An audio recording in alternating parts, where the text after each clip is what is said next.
তুই ভুলে গেছিস দেখে কি আমি কষ্টে আছি? কোনোদিনও না। তুই ভুলে গেছিস দেখে আমি আরো অনেক সুখে আছি। কেন জানিস? তোর পাশে অনেক টাইম আমার দিতে হতো, যে টাইম আমি কোনো প্রকারে মেকআপ করতে পারতাম না। আজ তুই কাছে নাই না, আমি অনেক অনেক হ্যাপি আছি। কেন জানিস? কারণ তোর পাশে যে টাইমটা আমি নষ্ট করতাম না, সেই টাইমটা আমি আমার নিজের পাশে নষ্ট করছি, আমার কেরিয়ারের পাশে নষ্ট করছি। যে কেরিয়ার আমাকে ভবিষ্যতের দিকে নিয়ে যাবে, আমার ভবিষ্যৎ উজ্জ্বল করবে, আমার ভবিষ্যৎ আরো ভালো করবে। কিন্তু তোর পাশে যে টাইমটা দিয়েছি না, সেই টাইমটা আমার কোনো কাজেই আসেনি। শুধু তোর পাশে টাইমটা দিয়ে আমার জীবনটা নষ্ট করছি, আমার ফিউচার নষ্ট করছি, আমার ভবিষ্যৎ নষ্ট করছি। তোর পাশে টাইম আর না দিয়ে অনেক অনেক অনেক হ্যাপি আছি।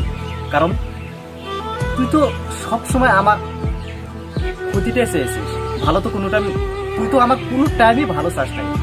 আজও বলছি, তোকে মিস করি, করব, আর ভবিষ্যতও করব। কিন্তু একটা কথা মনে রাখবি, মানুষকে কষ্ট দিতে নেই, মানুষকে ভালোবাসতে শিখ। মানুষকে যখন তুই ভালোবাসবি না, তখন দেখবি ভালোবাসার মধ্যে অন্য একটা ফিলিংস আছে। ভালোবাসাটা কি তখন তুই বুঝবি। আবারও বলছি, তুই ভুলে গেছিস যে আমি কষ্টে নেই, আমি অনেক হ্যাপি আছি, অনেক ভালো আছি।